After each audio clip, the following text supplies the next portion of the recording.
Good morning, good afternoon, and good evening, folks. This is Critic Box, your one-stop shop for movie reviews, where you and I, the audience, take center stage.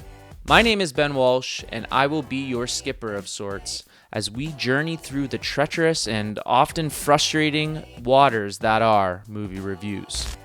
For this week's episode, we are going to take a look at Guillermo del Toro's Pinocchio, streaming right now on Netflix. For those of us who had no childhood at all, Pinocchio is the century-old tale about a toy maker who tragically lost his son. Being a toy maker, this grieving man constructs a wooden toy doll that looks like a boy and wishes upon a star that it might one day be a real boy. There have been so many adaptations of this story since Disney's release in the 1940s, but Mr. Del Toro has gracefully blessed audiences with a new and unique take, taking us deeper into the story of our toy maker and his boy wonder Pinocchio. So, without further ado, let's take it to Rotten Tomatoes and see what the world's critics have had to say about Guillermo del Toro's Pinocchio. Okay, so we've arrived at Rotten Tomatoes and we are going to start us off with a bad review. And I'm going to absolutely butcher this name. Manohla Dargis, New York Times, a top critic. As weird as the story is, it's been made all the stranger by the decision to turn it into a metaphor about fascism. A conceit that is as politically incoherent as it is unfortunately timed. Now, I disagree. I think Mr. Del Toro's decision to place Pinocchio in the 1920s to 1940s fascist Italy added more depth and overall quality of the story, especially for adults who grew up with the 1940s Pinocchio. He had to attack it from a totally different angle than what we've seen already. And I think that that's where the recent Pinocchio with Tom Hanks kind of went wrong. They completely just redid the script and just added different characters to it. So I think the ability for Del Toro to make Pinocchio or to create Pinocchio in a tangible place and time helped transcend his film beyond just a typical Disney fairy tale. So overall, I think that the story and the setting where Del Toro placed the movie was phenomenal and it added value to the overall story. Okay, so moving on to a good review, we have Robert Abele from the Los Angeles Times, a top critic. More of a Frankenstein fairy tale than some irreverent answer to the Mouse House's 1940 hand-drawn classic. I like that, Mouse House for Disney. That's a good thing, sometimes an odd, awkward thing, and at times in a naggingly modern thing, but mostly a good thing. Thing. Wow. So I totally agree with the Frankenstein portion of this review. There's definitely parallels to a Dr. Frankenstein or Pet Sematary type of vibe where you get, the mad scientist who is Geppetto in this case, bringing something that shouldn't be alive to life. The fairy or, the magic entity in this case ends up bringing Pinocchio to life. But when Geppetto is actually making Pinocchio, he's extremely intoxicated and it's storming out. And you just get that Frankenstein type of vibe. So I thought that was pretty cool and unique. And I think, it added overall value to the film. Moving on to a bad review from Radheyan Simonpillai. Welcome back, Radheyan, from the Globe and Mail, a top critic. The movie bites off way too much. It lumbers inelegantly between confrontations with grief and fascism. So there aren't too many bad reviews up on Rotten Tomatoes right now. It has a 98% overall on the tomato meter, but the bad reviews all are pretty consistent in that they don't like Mr. Del Toro's decision to place Pinocchio in wartime Italy. And like I said before, this was one of my favorite parts of Del Toro's Pinocchio, as it not only brings an abundance of uniqueness, but leveraging historic realness really opens the door for audiences to feel invested in the movie and kind of feel in a way that it's real. So, and that's kind of what Pinocchio is all about. We're turning something that is make-believe and unbelievable into something that's real. And I think placing it into a timeline that actually happened contributes to that.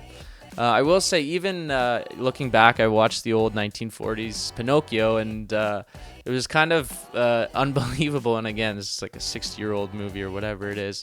But oh, look, it's a wooden boy. And then they just go on with their day. No, in this movie, people are pretty upset about a wooden doll walking around resembling a boy, and they're calling off the demon spirits from it and stuff. So overall, I disagree. I think the movie definitely doesn't bite off too much. I think it adds value where it was needed, and it just added realness to the story, which was much needed.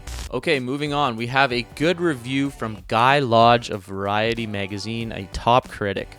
Unfolding over a faintly indulgent but never dull 2 hours, this is a rare children's entertainment that isn't afraid to perplex kids as much as it enchants them. And that's our adult kids too. Like I said, this whole different take on Pinocchio really added to the watchability for older folks.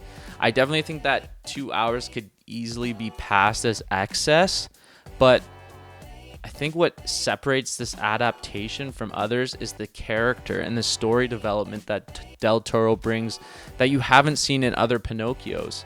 The different areas that Del Toro focuses on and fine-tunes is something that allows the real message of the century-old tale of Pinocchio to be more easily ingested by the audience. Like I said before, bringing that realism, bringing that factual truth to the story that makes it much more meaningful and believable even with stop motion animation. So now that we have a taste for what the world's critics have had to say about Guillermo del Toro's Pinocchio, we are going to wrap a nice wooden bow on it. First of all, what in the Jiminy Cricket is that?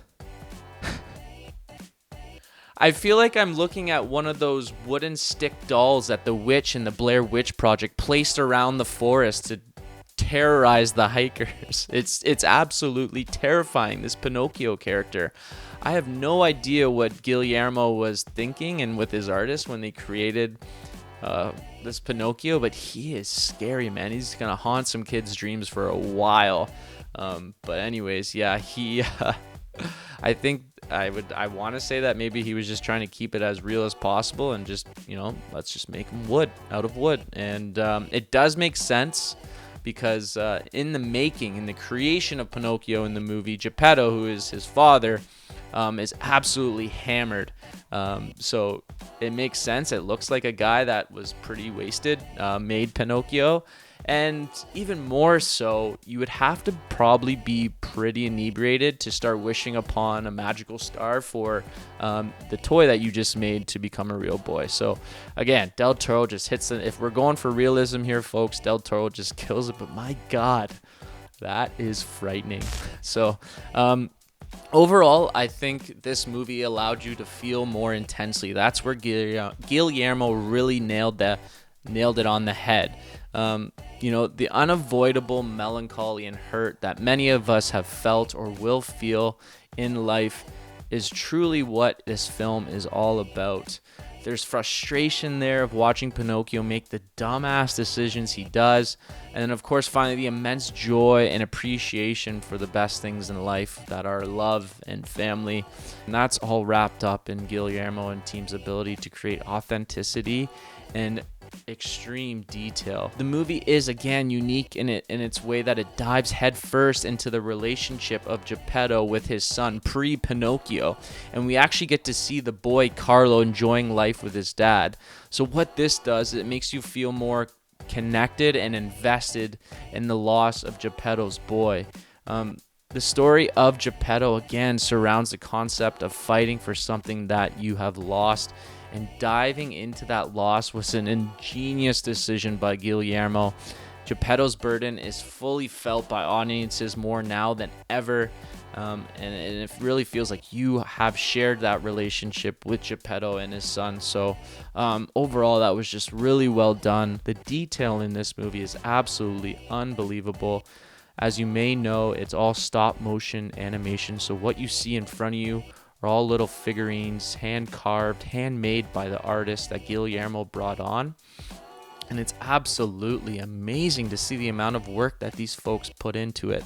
If you see this video that I'm sharing here in front of you, all of the movements by these little hand figurines are manipulated by the artist. So I can't imagine the hours that went into making this movie, but just the pure craftsmanship on these things is something that is beyond me, and I'm sure beyond the majority of the population. But it's when you keep reminding yourself that as you watch the movie, that this is all real, it's actual figurines and not made by a computer, I think it just adds overall viewing value to the movie. So overall, it's already a beautiful story, but Guillermo just adds value to the story, and it's all the feels. It's a feel good, feel bad, feel sad, feel frustrated, feel angry, feel kind of disturbed movie, but that's what watching movies is all about. So well done to Guillermo and team, and I would recommend the movie. I think it's totally worth your time. All right, that is a wrap on Pinocchio, folks. I hope you enjoyed the video. Stay tuned for more from Critic Box as we continue to embark on our journey to make movie watching the best possible experience for you, the most important people in the film industry, the audience. Take care, be kind, have a nice day.